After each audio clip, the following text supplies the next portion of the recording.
Your true wealth is your time and freedom. Money is just a tool for trading your time. It's a container to store your economic energy until you're ready to deploy it. But the whole world has been turned away from real money and has been fooled into using currency. A deceitful imposter that is silently stealing your two most valuable assets, your time and your freedom. Welcome to the rabbit hole. We are entering a period of financial crisis that is the greatest the world has ever known. The wealth transfer that will take place during this decade is the greatest wealth transfer in history. Wealth is never destroyed, it is merely transferred, and that means that on the opposite side of every crisis there is an opportunity. The great news is that all you have to do to turn this crisis into your great opportunity is to educate yourself. I believe that the best investment that you can make in your lifetime is your own education. Education on the history of money, education on finance, education on how the global economy works, education on how all of these guys, the central bankers, the stock market, how they can cheat you, how they can scam you. If you learn what is going on and how the financial world works, you can put yourself on the correct side of this wealth transfer. Winston Churchill once said that the further you look into the past, the further that you can see into the future. This program is all about creating your own crystal ball, being able to gaze into the future, being able to change this crisis, the greatest crisis in the history of mankind, into your great opportunity.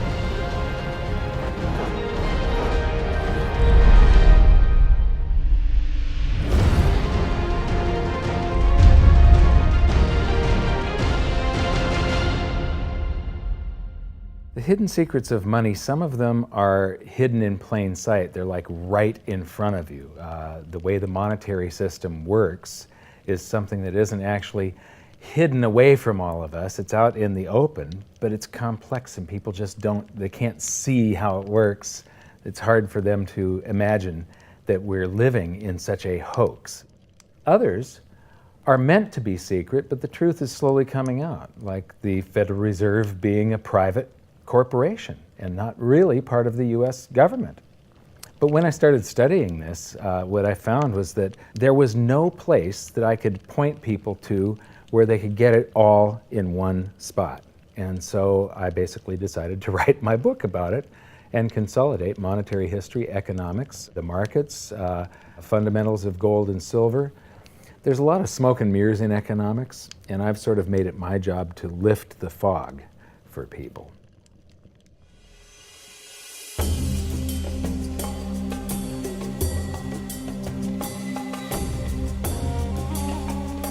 Welcome to Egypt. This is where it all began. Roughly 5,000 years ago, the Egyptians started using gold and silver as their predominant form of currency. But it was not yet money. The pieces of gold and silver that they were using were odd sizes and weights, odd purities, so it still was not interchangeable, where each unit is the same as the next. This meant that nothing really had a price yet. You couldn't put a price of so many coins on something because they didn't have coins yet. Trade was still difficult. It was still a guessing game when it came to the exchange of values. One of the reasons that we are in the financial mess that we are today globally is that people do not understand the difference between currency and money.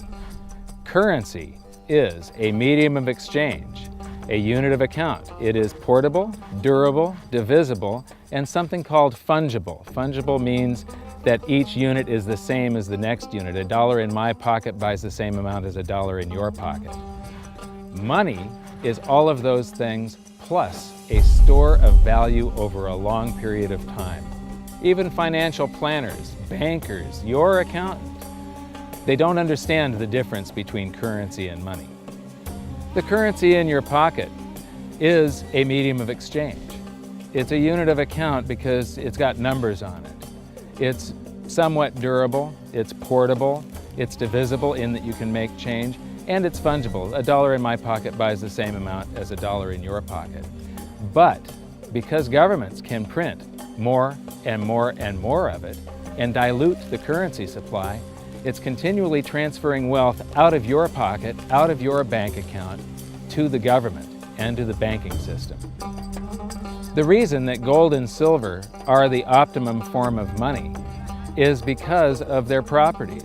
It's an easy medium of exchange because gold and silver store a large amount of value in a very small area.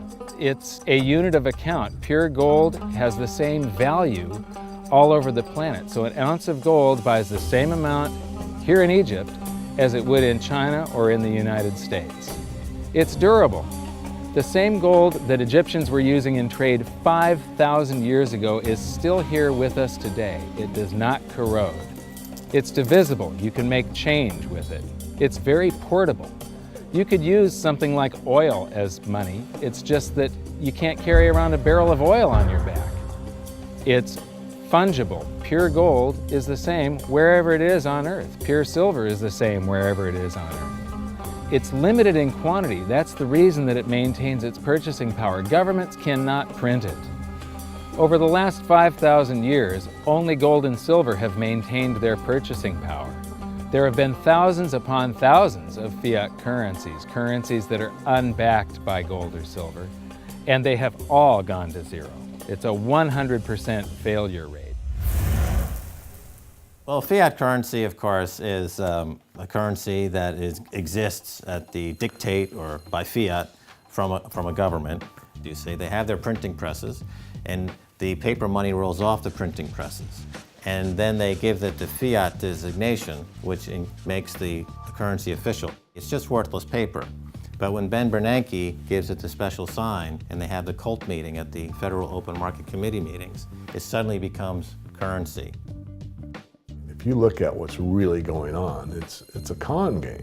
And so there's confidence. Well, the Federal Reserve is very forthright about what they're doing. If you read their websites, they'll tell you it's a confidence game. They tell you that there's no intrinsic value in their money. They'll tell you that they print it backed by absolutely nothing. They actually display all these facts.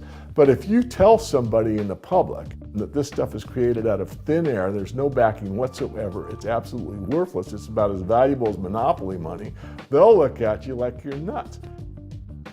Is there an example throughout history of a fiat currency, a piece of paper that's unbacked by anything, surviving? Short answer, no. Long answer, no. And here's why. When Addison Wiggin took over at the Daily Record, when they got cranked up, Bill Warner asked him to catalog all of the fiat currencies throughout history and what happened to each of them. Addison dutifully went to work. Within a short period of time, he had gone through the alphabet. All the fiat currencies that started with the letter A were done. They all went to zero.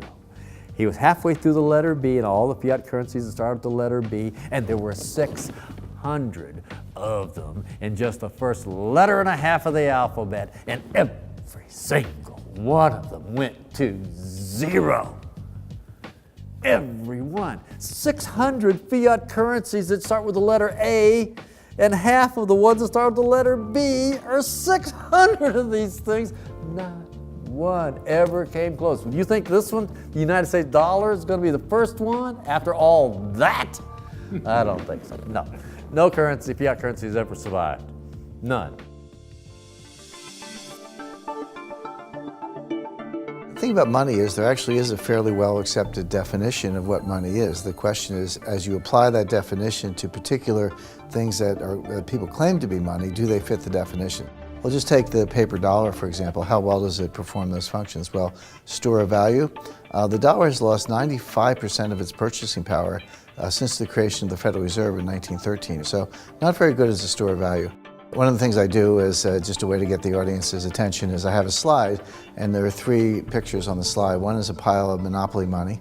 The other one is a pile of Federal Reserve notes, what Americans would call paper money. The other one is a solid gold American Eagle 1-ounce coin.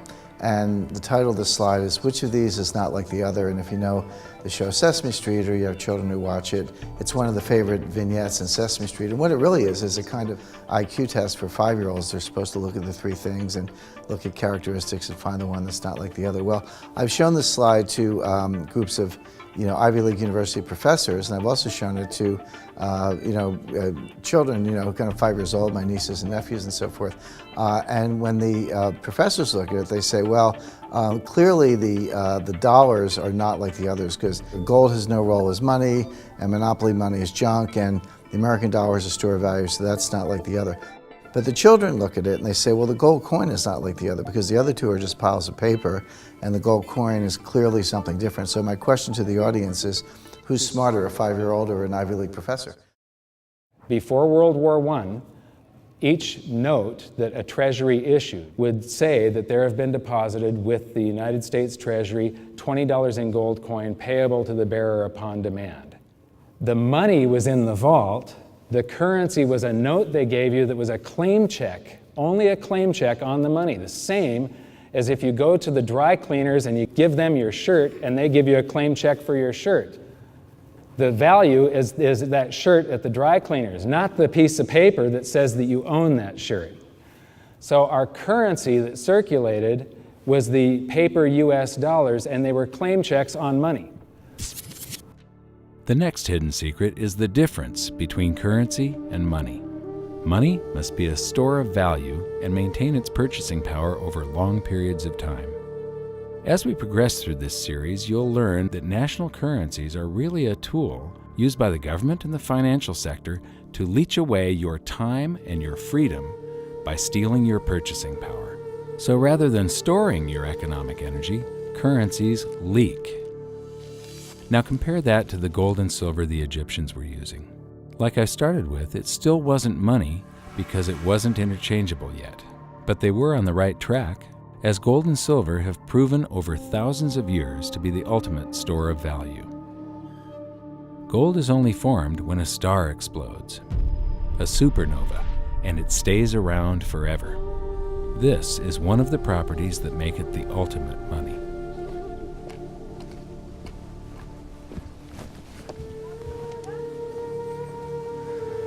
People are amazed that after 5,000 years, the pyramids are still here. But what I'm more amazed at is that the currency that the people that built this were using, that currency, that gold and silver that they were using in trade on a daily basis, is still around today.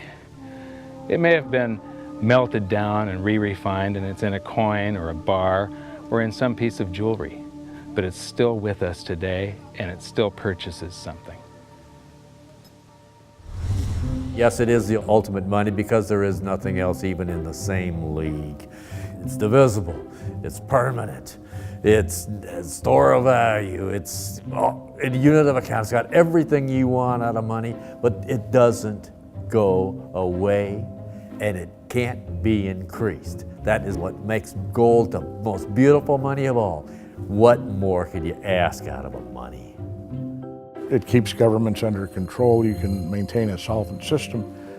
Governments don't like gold at present because they're getting away with the fiat currencies, and they'll do everything they can to discredit it as an asset class. I mean, my goodness, gold has outperformed the Dow Jones Industrial Average in each of the last 7 years, yet it's not considered a legitimate asset class. Why? Again, it's the fear that maybe gold will be imposed on the system, that it will constrain government ability to spend beyond its means. They can't print it. They can't print it, no. The proper definition of inflation, I use Milton Friedman's definition. Inflation is an expansion of the currency supply. Deflation is a contraction of the currency supply. If you expand the currency supply, eventually prices will rise. And if you contract the currency supply, eventually prices will fall. This is a pool, but it's not a pool of water. This is the currency pool. And these are prices. And if you expand the currency supply, prices like a sponge in water have to rise to suck up the excess currency. Governments never stop printing more currency and adding currency to circulation. Therefore, prices keep on going up, not because the stuff that you're trying to buy is changing. The real estate doesn't change. What has changed is the currency purchases less and less. It's the currency going down, not prices going up. The truth is, what we have that makes our world work right now is a big story. None of it's real. It's all just promises. And if you think about it, that's how currency began to work in the beginning. You know, before we had currency, we had barter. I'll give you 3 coconuts and you give me 4 fish, because that's kind of a fair exchange on coconuts to fish. But that got complicated, so we had to invent this thing called money to be a divisible, portable medium of exchange. And the challenge is that we lost that a long time ago when we lost having things of value be our currency. And now we have this thing called numbers and accounts. But trust me, it is not real. It's a big made-up story. One of the biggest make-believe stories ever is called quantitative easing, which sounds complex, but it's really just a smoke and mirrors term for currency creation. QE started with the banking bailouts back in 2009. This currency was created out of thin air and then given to the banks, who paid themselves record bonuses in reward for crashing the world economy.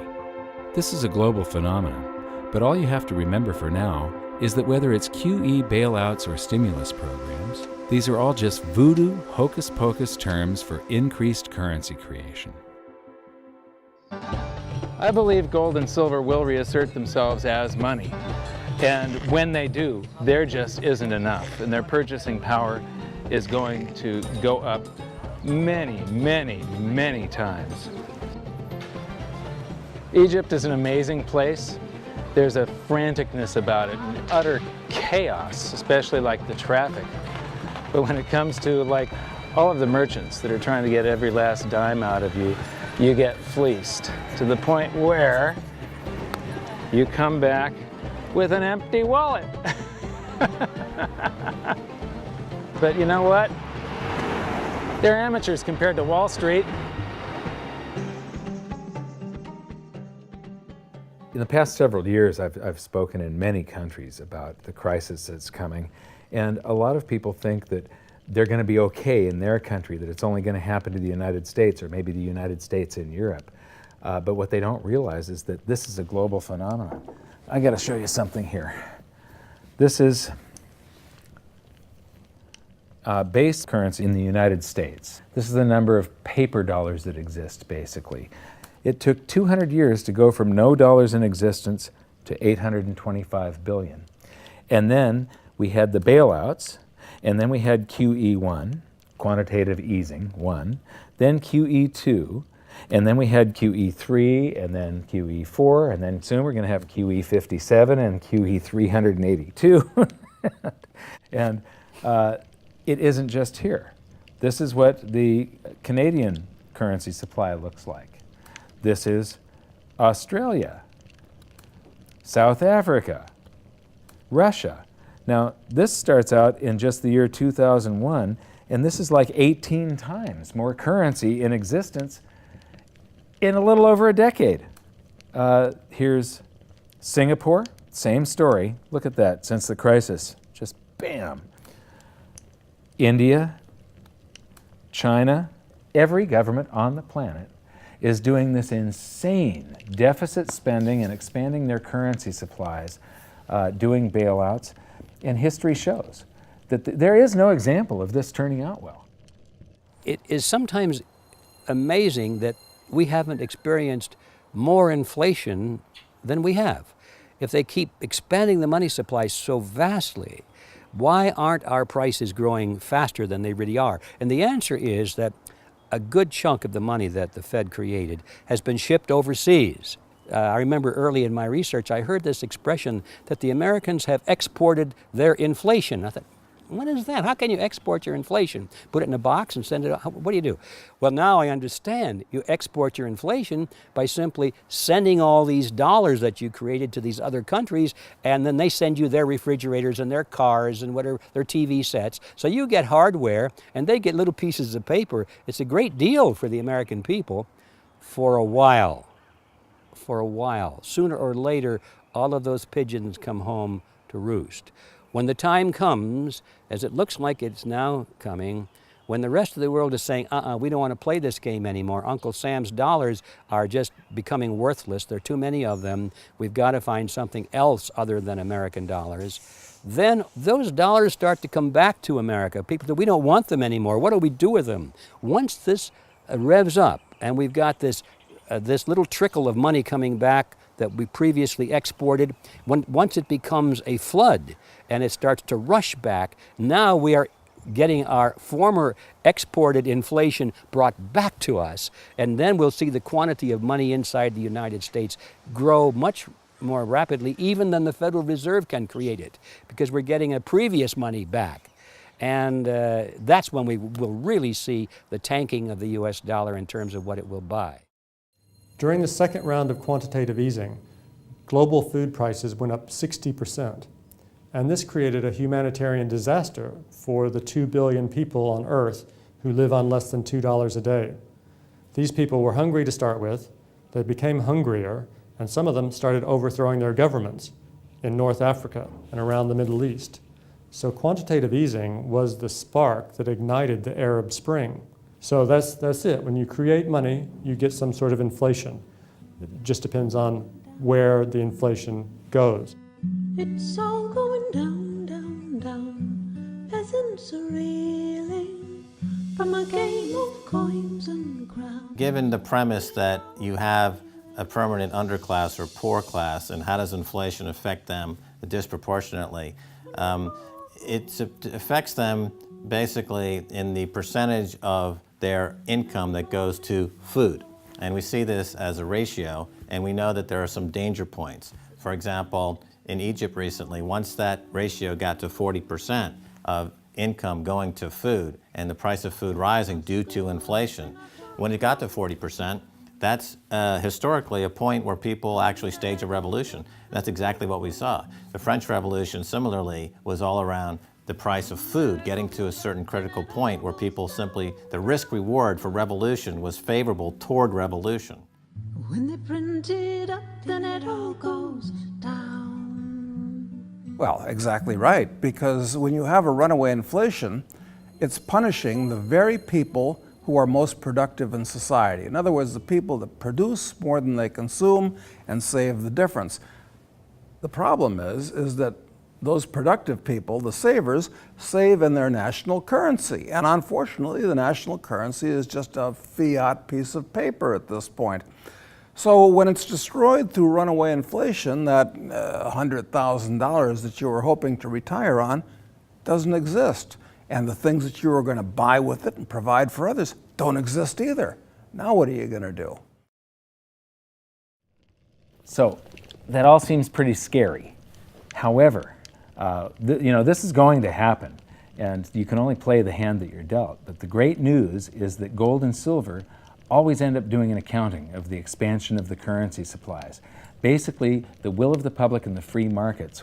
When governments do this kind of stuff to their currency supply, they debase it. Eventually it comes back in inflation. People sense the loss of their purchasing power. They rush back to gold and silver, and they bid the value of the gold and silver up in the country until it meets or exceeds the value of all the currency in circulation. This is a process that's been going on over and over again throughout history, except this time it's happening on a global scale. It has never before happened in all countries at once. And that means that this is the greatest wealth transfer in history.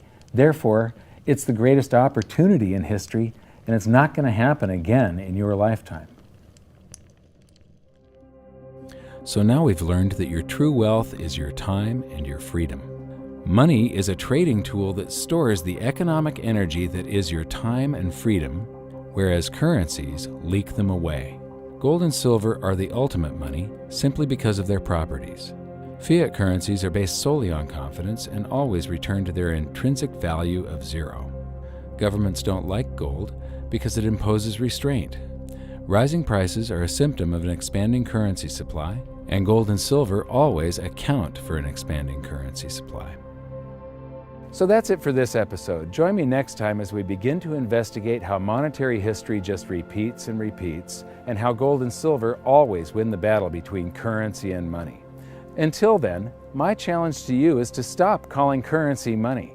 It's a crucial first step towards setting your mind free of all this economic voodoo and changing your context. You can learn more by watching the bonus features on our website, and if you have any questions, you can post them there, and we'll answer some of your questions in future bonus features. So good luck, thanks for watching, and we'll see you next time.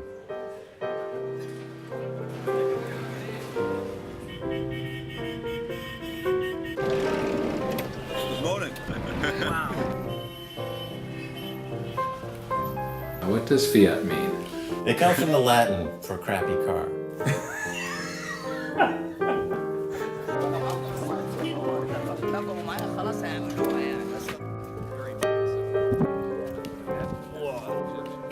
In the desert in a suit. My camel died. You're not too sure about that, are you? Huh?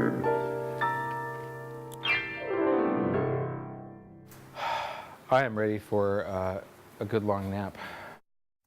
Hi, welcome to this bonus feature for the very first episode of Hidden Secrets of Money.